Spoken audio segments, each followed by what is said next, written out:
set for 3 5-minute rounds. Women's 145-pound action. Immediately, Bud closes the distance on Randamine, pinning her against the fence. And Pat, Bud coming off a devastating knockout loss. What does that do to someone's mental game, knowing that in this sport it can happen at any time? Well, it's a double whammy. It's going to motivate you. It's going to make you a little nervous about striking. And now that she's fighting the person who's knocked her out before in kickboxing also, it's kind of a double whammy probably for her, I would guess. And Pat, we suspected that this would be Bud's game plan to shoot for the takedown. Yeah, and Randamine's doing a good job of keeping her legs apart so far and stuffing the takedown, but Bud seems to be getting her hips in a little better now. Randamine coming off a dazzling knee KO victory over Stephanie Weber on the Strikeforce event held in January. Now on her back, going for the guillotine on Bud. Arm is trapped as well. Bud in the half guard, delivering some elbows to the thigh area of Randamine. That arm and guillotine is not even close to being sunk. Well, she doesn't have her in guard one, and she needs to be thinking about getting position first before submission. That's kind of a rule that you follow from day one, so she needs to be thinking about that right now. A rule you follow in Brazilian Jiu-Jitsu, position before submission, but in catch wrestling, it's a more aggressive attack, right, Pat? Well, you can get submissions from anywhere, but why lose position going for a submission and getting pounded and losing the fight? So right now, you think she's just expending unnecessary energy with a very low percentage attack here, and now Bud pops her head out and finds herself in top position. Bud very methodical in her approach, and she's been doing exactly what she needs to do to get into the win column against this Dutch terror. And Pat and Steven, during the fighter meetings, of course, you guys talked about the fact that this is what you thought Bud would do. Coming off the knockout victory, didn't want to risk getting tagged early and wants to control and just try to wear down Randamine on the canvas, and so far so good. Yeah, and you know what? You think about Bud being a kickboxer and going up against a girl who's knocked her out in kickboxing before. It forces her to make her game better in areas where she hasn't been. And that's how mixed martial artists become good. And now she transitions to full mount. Randamine trying to control her head. Bud wants to posture up, and again, Bud, a fitness model, just absolutely ripped physique. And now wants to maybe move her to the fence where she can start to ground and pound, delivering some shots to Randamine's body. Steven, what does Randamine have to do to get out of this precarious position? Randamine has to get Bud over her hips so she can roll her over like that, but the fence is in the way now. Every time Bud slides up close with the knees under the armpits, it's going to be very difficult for Randamine to get her off of her. And she's got a buck or two every time she loads up to punch like that. And Bud now with some ground and pound, but it's Randamine striking from the bottom, taking a page out of Joachim Hansen's playbook. Steven, another fighter who actually derives a lot of power from his back striking. I wonder if Bud is going to remember that these are unified rules and that elbows are allowed on the ground. Well, she's going for the armbar.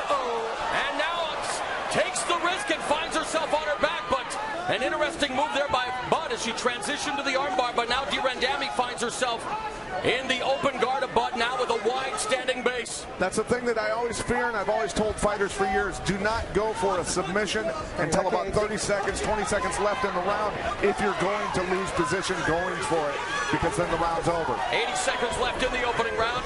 They clinch. Bud again.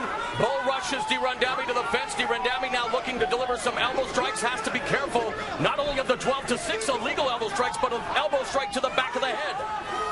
This is smart for Bud to go for the takedown again, because the last time she clinched up with Randamine standing, she got KO'd. It's no secret there's a dearth of competition in the women's 145-pound division as Bud secures the takedown into Randamine's guard. Chris Cyborg, Strikeforce champion, looking for challengers. Not saying that either of these two ladies are ready, but here's an opportunity for them to send a message that they may be close. I think possibly in the striking department, Randamine could hang with her for sure, and I'm sure you probably agree with that. On the ground, I don't think either one of them are ready for that. I'm totally in agreement, Pat. Less than 30 seconds remaining in the opening stanza. A lot of the action taking place on the ground, the majority of which has seen Julia Budd work from top position. She had mount, worked some ground and pound, went for the armbar. Randamine was able to reverse, went back up to their feet, and here they find themselves back where they started this round as we go to round two. Bud's trainer slash boyfriend, Lance Gibson, issuing instructions similar to what you and the fight professor thought.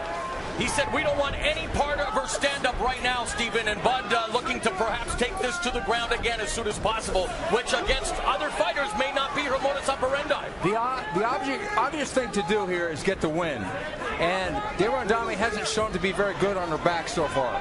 Yeah, Randamine is loading up. She had her low stance to try and stuff the takedowns. Bud's showing superior power, though, in the wrestling area. I mean, she's locking her up tight. Really putting the muscle on her. She doesn't want any part of the striking. And that shiner is starting to look like a windowsill underneath that left eye. Fight Professor, how'd you score the first 5 minutes? I had the first round 10-9 for Julia Budd. She controlled the action. She put her on the floor. She went for a submission. Randamine landed a couple of punches standing up, but it wasn't enough to even come close to winning the round. I'm in the same boat with Stephen.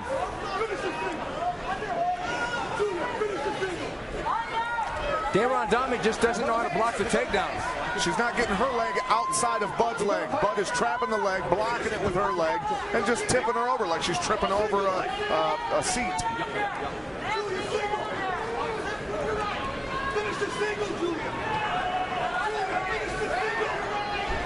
Here it is. She's going to block the leg again. Let's see if she...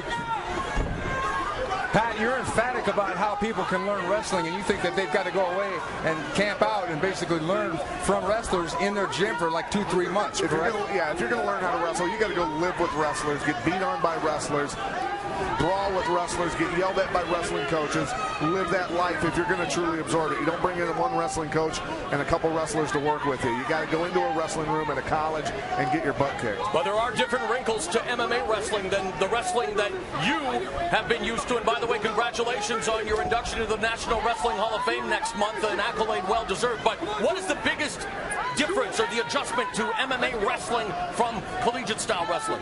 Well, in terms of obviously the setups are different from the strikes, but once you're locked up with somebody, besides looking out for a few strikes, a few knees here and there with your posture, it's all the same thing. It's scrambling, understanding how to pick a leg here, how to change up and go to something else, just like you would going for a choke or an arm bar in jiu-jitsu. It's the same thing. The transitions and the scrambles are what you learn. I think that probably the one adjustment wrestlers had to make is not to leave that head open for a guillotine too.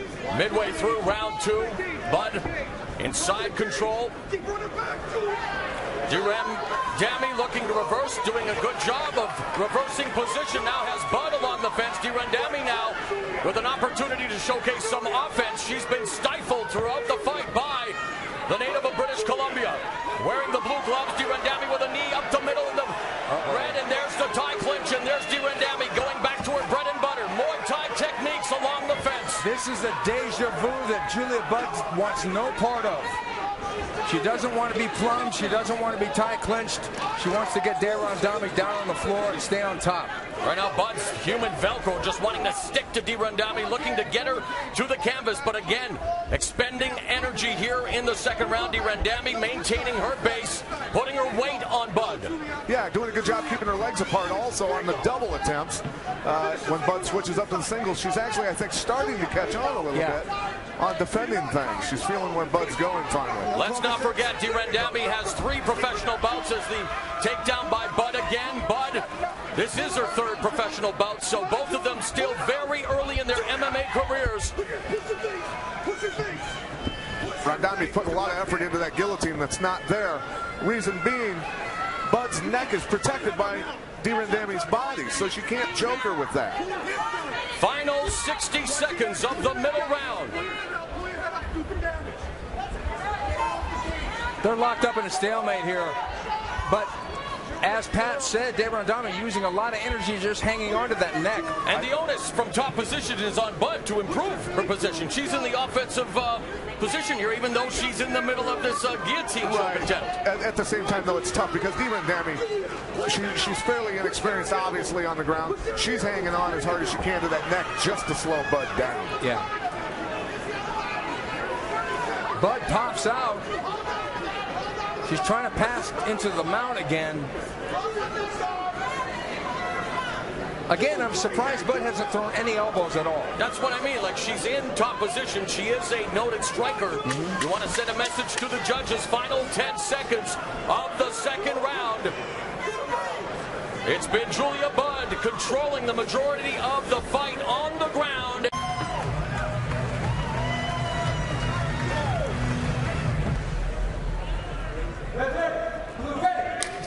Stephen Quadros has the unofficial scorecard. How do you have it after 2 rounds? Well, round 2 was an ugly round, but Julia Budd did enough to score that one again.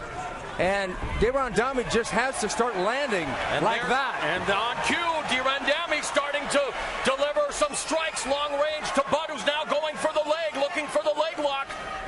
Budd training with Lance Gibson at Gibson MMA. She's got to get that foot underneath her armpit instead of on top of her arm to be able to go for an ankle lock, a heel hook. Budd finished 3rd in this year's World No-Gi BJJ Championships. She's worked on her wrestling with members of the Canadian Olympic team, but it's de Randamie who was just drilling her now with lefts and rights, but Budd being stacked up now, and there's another straight right by de Randamie. Oh, an up kick from Budd. Budd has a chance if she lets go of her guard for 1 second and grabs the ankles and tries to push over de Randamie, but it doesn't look like that's going to happen. And again, de Randamie goes for the neck. Oh, comes over on top. Nice.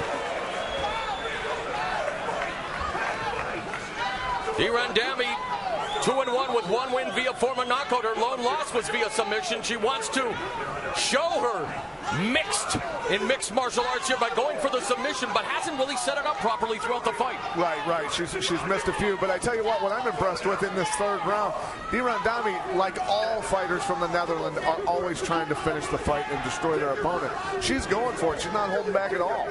And I think one of the keys for her destroying and winning, and she's got to win it by a knockout in my opinion, is to stay on top and start unloading with punches and elbows.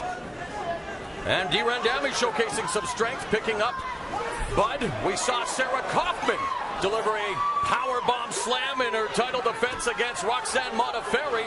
Of course, we are going to be speaking with Miesha Tate coming up right after this fight. She will challenge Marlis Kunin for the women's 135-pound title July 30th as de Randamie begins to deliver some more ground and pound on Budd. So de Randamie controlling this round with 2 minutes 49 seconds left in the fight. Got to get her legs back. There she goes. If Budd gets de Randamie on her back again, it'll be a moot point that de Randamie will win this round because there's nowhere close to being a 10-8 round so far.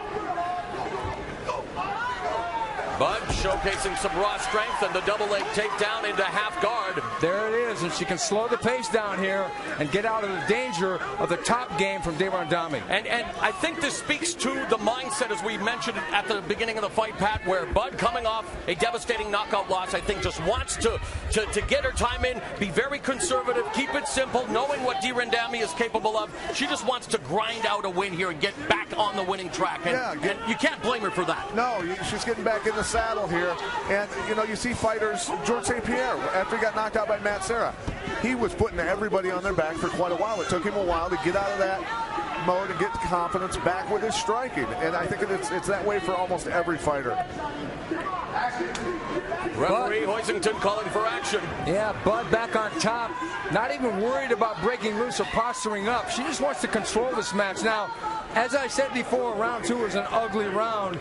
This one ain't going to be pretty either, but the main thing is to get the win. Oh, what do we got, a triangle? De Randamie transitioning here, shifting her hips momentarily, now back in the closed guard, 1 minute 20 seconds left in the fight. Unfortunately, jiu-jitsu is not something you can just learn over 3 to 6 months. You've got to practice that for years and years and go high level all the time. I remember reading the Gracie family, the first family of Brazilian jiu-jitsu, saying it takes really 10 years to get a black belt, although nowadays some people get their black belts via those matchbook offers. Less than a minute remaining in the fight. But do you want to be a mediocre black belt or a great black belt? Yeah, right. I'm wearing a black belt. I'm fine. And there's referee Hoisington stepping in. I like that. That's a good restart. Yeah, this could give Randamie a chance to do what she needs to do. But Budd going right back to the playbook. Jumping knee by de Randamie. Go for broke. Somehow, I think these ladies might have a third match coming up. Well, Budd has been able to execute the game plan, taking de Randamie down, avoiding most of the punishment, although again, in that opening round, she got popped in that left eye, and has not become a predicament for her as she will ride out this fight in top position. 5 seconds remaining, and it looks like Julia Budd could be cruising to a unanimous decision win. And now, ladies and gentlemen, we go to the scorecards. All three judges scored the bout 29-28 for the winner by unanimous decision, Julia Budd.